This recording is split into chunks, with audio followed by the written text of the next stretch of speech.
Good afternoon and welcome to another episode of Mr. Long Island Searches for Truth and Beauty. Our guest this afternoon is Simone Leo. Simone, thank you very much for joining us.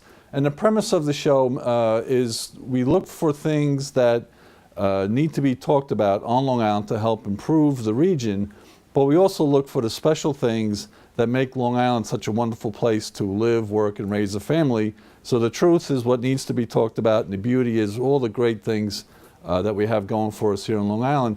And with Simone today, we actually have a little bit of both. Simone works with the Long Island Volunteer Center, but I'm getting a little ahead of myself because we also have a little segment we call the Best Pizza on Long Island.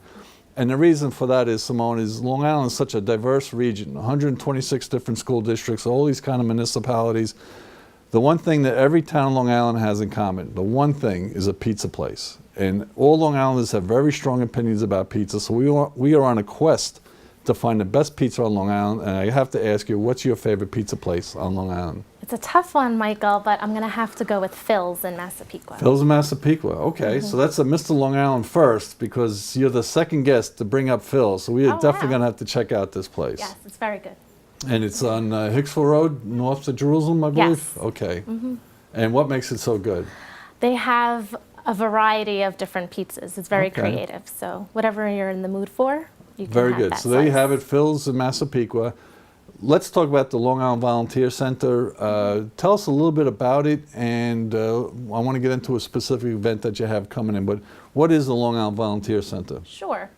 So the Long Island Volunteer Center connects volunteers with volunteer opportunities. We have a virtual volunteer center, a website, which is a great tool and resource to connect volunteers with volunteer opportunities. So registered organizations on our website will post volunteer opportunities, and then any individual or group can go onto the website and register as a volunteer and then connect directly with those organizations. So we act as the conduit to connect the individuals with the organizations. And you know, one of the great things, Simone, I think I mentioned this to you, years ago in another lifetime, I ran something called longisland.com, and we would get people to the website looking for volunteer opportunities. And I mention that because I think it's one of the things that makes Long Island such a special place, that people were genuinely looking to help out or give back to the community, and they really didn't know where to go. And that's how I came across Diana O'Neill from your organization, who's one of the great Long Islanders of all time.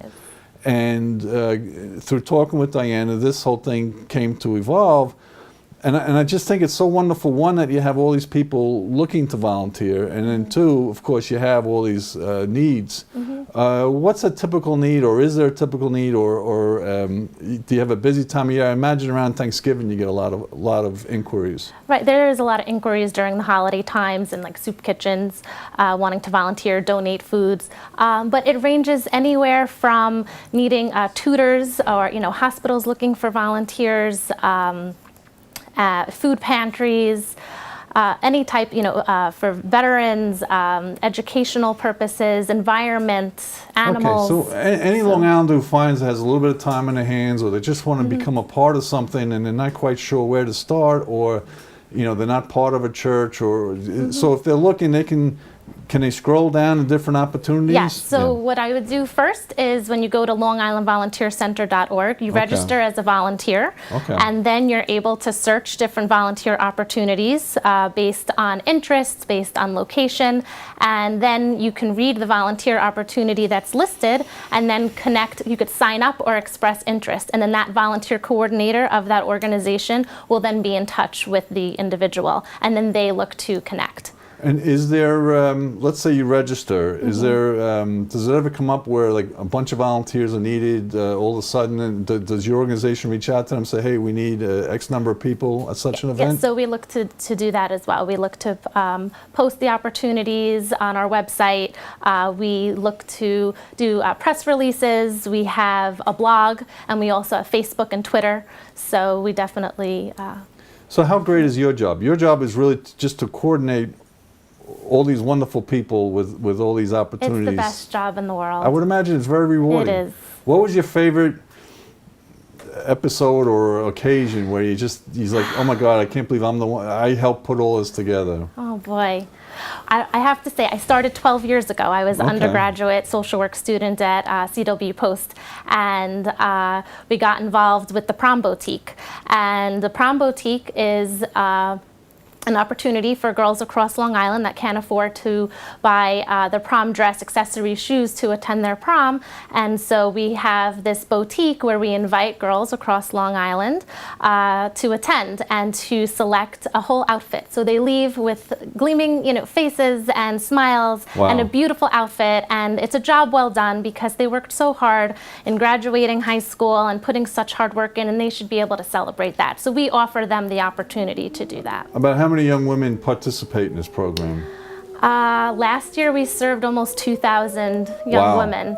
The first year, 20 years ago, so this is the 20th anniversary, so it's a very special year, but 20 years ago when Diana O'Neill had started this, there were 30 girls that benefited. Wow. And last year it was almost 2,000 girls. Wow. So, and there's hundreds and thousands of volunteers that participate in this huge event.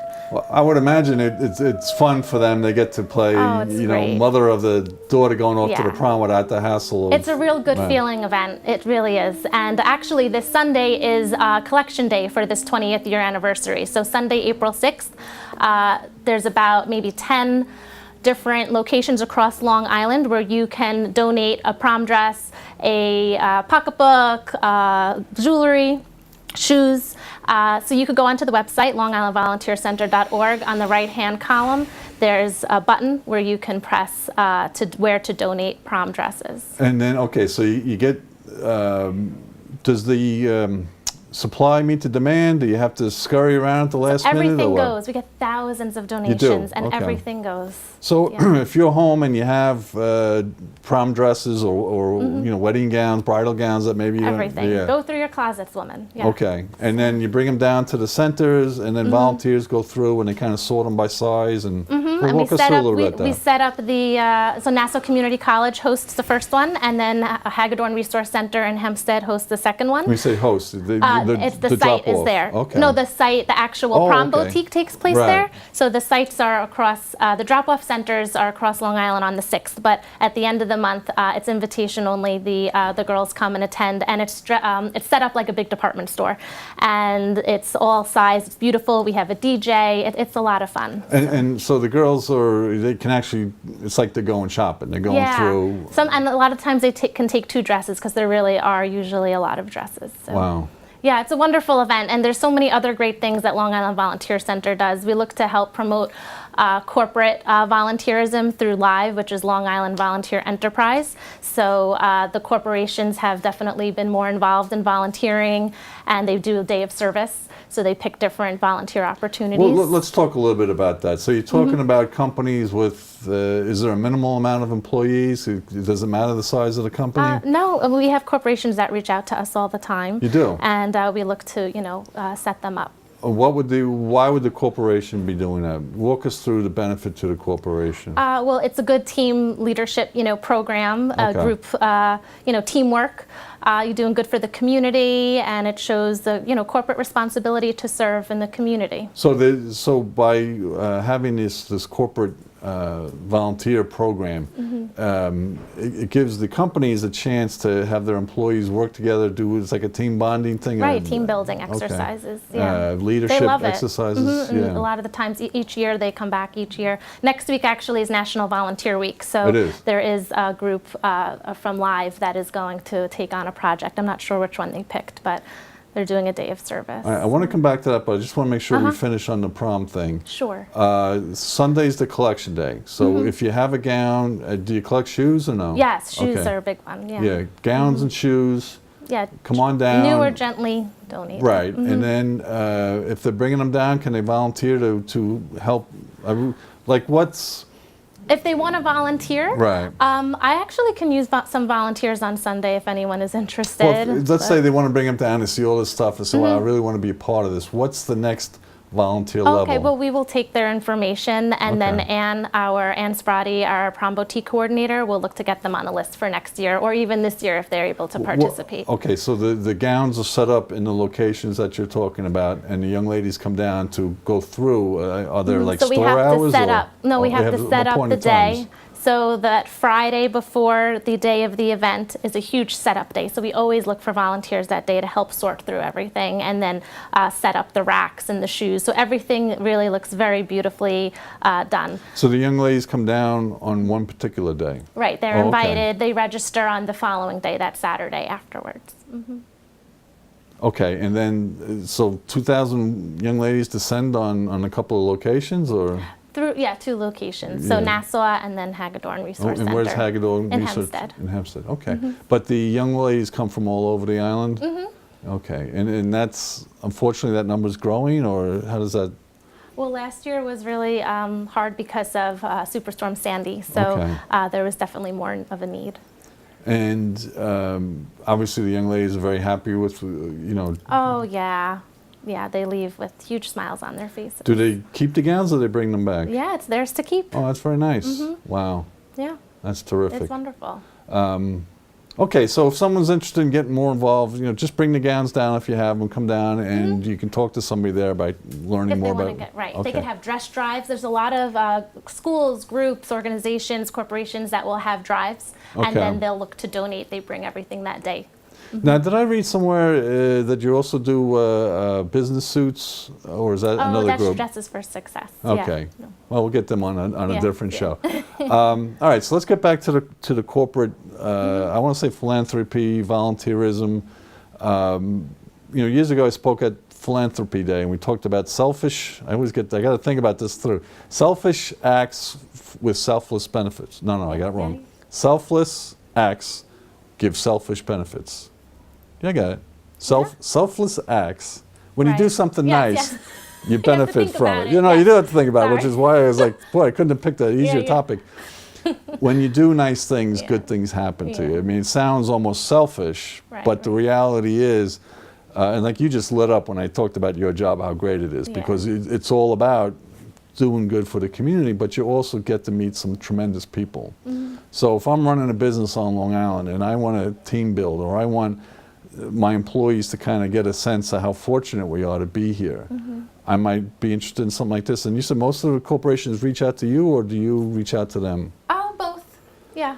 But I definitely, a lot of corporations that I've worked with over this past year has found great pleasure in doing work outside, you know, in the community, environmental work, whether it's constructing community gardens, cleaning up debris, and a lot of it, granted, is related to Superstorm Sandy because there still is a lot of need and work to be done. Did you have a spike of interest in the wake of Hurricane Sandy, It was Superstorm incredible. Sandy? The Long Island community was incredible with coming together and just being there for each other and just dropping everything, putting politics, religion, feelings aside, and just everyone was there for the same goal and supporting one another and being helpful to one another in the crisis. And it's still incredible to see how many Long Islanders are still willing and enthusiastic and determined to continue to do good work for those who are still suffering until the job is done. So the volunteers have been incredible. We've worked with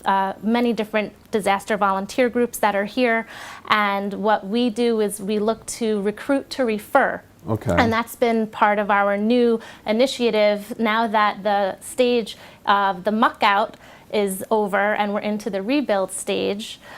With recovery, we're looking to recruit skill-based volunteers. So highly skilled volunteers, which consist of contractors, carpenters, electricians, plumbers, lawyers, accountants, social workers, and we're looking to call upon these employees, these professions, to enter a database or registry to be called upon in times of future disaster, and to also serve now because we do have, a situation on the south shore of Long Island. Right. So we've seen tremendous results, a huge response where many unions, corporations, they're very willing to give days of service, take on projects, and it really helps the most vulnerable populations in Long Island, the ones who are really, at risk, and it's been incredible to see and administer as well. That's wonderful. I mean, that just confirms everything that I've always thought, and I think as Long Islanders we get a bad rap. The New Yorkers, we're uncaring, we don't really worry about other people. And since the hurricane, since the superstorm hit, I've seen nothing but the opposite. And just a tremendous response up and down, even in the immediate aftermath. But the fact that here we are, a year and a half later, and people are still chipping in, I think it speaks volumes for the region. And I think the success that you've had working with the Volunteer Center and all the things that you do, and people like Diane O'Neill, really is a great asset for the region. And I would just throw at you real quick, and as a wrap up, what can we do to make more people aware of the fact that there are so many good-hearted people on Long Island? How can we do that? I think we just have to keep doing what we're doing and being positive, and just keep telling the story. Telling the stories. And one fact, actually one of the biggest reasons why people don't volunteer is because they're never asked to volunteer. Okay. So I always look to ask people to volunteer in anything that I'm a part of or that I hear of. Ask, because you just never know. That's tremendous, and I think there's that, and I think people are intimidated because they don't know where to go. So I think your website, the Long Island Volunteer Center, is tremendous. Did we cover everything? Did I leave anything out? I think we got it. Yeah. Right. We're the clearinghouse for volunteerism across Long Island. So, and especially around the holidays, but year round, you have issues year round. Yep, but if it's a you want to get involved around the holidays, that's one thing. You always have needs year round, but there's a way for someone to kind of pick and choose what they want to get involved in, to the extent they want to get involved in, and you find that once you do get involved, the benefits and the feelings that you get are just so tremendous. The work that you do is almost secondary. So, Simone, thank you very much for joining us this afternoon. It was just a very uplifting tale to realize that there are so many wonderful Long Islanders out there. Not only the great work that you do, but the fact that just people are so willing to help, I think really speaks well to the region. So that's it, another episode of Mr. Long Island Searches for Truth and Beauty. I want to thank you for paying attention, and I hope you all have a great weekend. Now on our way to Phil's, so terrific. Thank you very much.